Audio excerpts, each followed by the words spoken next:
You turn on the news, you see what's happening in places like Ukraine or Gaza, and it's so easy to just throw your hands up and say, international law is useless, right? I mean, its biggest rules seem to be getting broken every single day.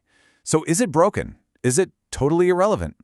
Well, let's get into it, because the real story here is way more complex, and honestly, a lot more interesting than you might think. So here's the central puzzle we're going to tackle. It's not just that the rules are being broken. The really wild part is how they're being broken. You have powerful states using the actual vocabulary of the law to defend what they're doing. It's this massive contradiction, and if we want to understand what's going on, we have to start right there. And this lays it out perfectly. On the one hand, you've got a rule that's about as clear as it gets. You can't use force against another country, period. But on the other hand, you see just that happening, and it's wrapped in these legal arguments that feel stretched almost to the snapping point. This isn't just about breaking a rule. It's an attempt to warp the rule itself. And that brings us to the core of the problem. This isn't really a crisis of enforcement. No, it's a crisis of meaning. It's a battle being waged over the very words that make up the law. See, the biggest threat to the law's authority isn't necessarily happening on a battlefield. It's happening in our conversations. It's in the speeches, the legal filings, the justifications. When the language of law gets hijacked to make illegal things sound kinda legal, it's not just the rules that are in danger, it's our whole shared understanding of what those rules even mean. And here are some of the prime targets.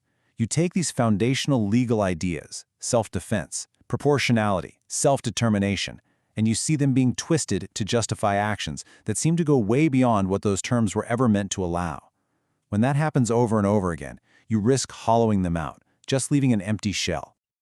Okay, so if the attack is happening at the level of language, how in the world does the law fight back? It can't exactly send in troops, right? Well, it turns out the law has its own pretty clever survival strategy.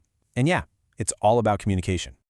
The key idea is called discursive maintenance. Now I know that sounds super academic, but just think of it as the law's immune system.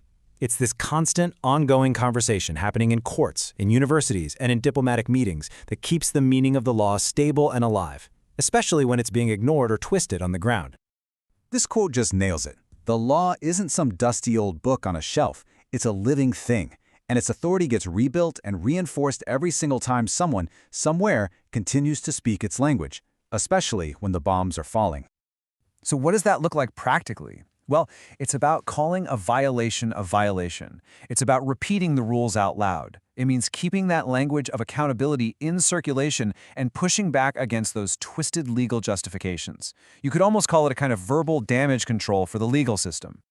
Right, so this isn't just some abstract theory. International law actually has a toolkit for this stuff. Let's pop the hood and look at 3 really powerful examples of this resilience in action. First up is this framework called state responsibility. The easiest way to think of it is as the law's memory. See, when a big rule gets broken, the law doesn't just forget about it. Instead, that violation automatically triggers a whole new set of legal consequences. And the logic here is actually beautiful. A wrongful act happens. Instantly, and this is the key part, automatically a legal duty to stop the act and pay for the damage kicks in. And that duty doesn't just disappear, it sticks around, it persists, it creates this legal memory that keeps the original violation framed by the law even if nobody's enforcing it right now. The rule survives. Now, for a perfect, real-world example of this, just look at the Register of Damage for Ukraine. This thing isn't a court or an army, it can't force a single person to do anything, but its power is absolutely immense. The magic of the register is what it doesn't do. It doesn't order anyone to pay up. Instead, its job is to translate human suffering and grievance into the formal language of legally claimable harm. It's methodically building a public record, a legal narrative of responsibility that can be used down the line. It's keeping the idea of justice alive for the future. And of course, you have the big one, the International Court of Justice, the ICJ. We've seen it step in and issue emergency orders in massive cases like Ukraine versus Russia and South Africa versus Israel. Orders that, let's be honest, often get ignored. And this is the question on everybody's lips, isn't it? If the world's highest court can be openly defied, then what is the point? It's a totally fair question, but it kind of misses the court's other crucial source of power. Because even when its orders are ignored, the ICJ sends a massively powerful signal. The court stands up and says, the law still applies here. It reaffirms what words like genocide actually mean in legal terms. It gives every other country a clear, stable reference point. What the court does is draw a clear line in the sand, separating what is lawful from what is just raw, unchecked power. But, and this is a big but, we have to be realistic. This whole act of speaking the law is not some easy, magical solution. It's an incredibly fragile process, and the people who do it can face some very real dangers. So you have this ideal, right? A world full of scholars and courts and activists all working to defend what the law means. But the reality can be harsh. Anyone who speaks out, who criticizes a powerful state, can face enormous pressure, reputational, professional, to just be quiet. And that chilling effect is a direct attack on the very conversations that keep the law alive. And sometimes that threat is brutally physical. Think about this. When universities in Gaza are destroyed, it isn't just a loss of buildings.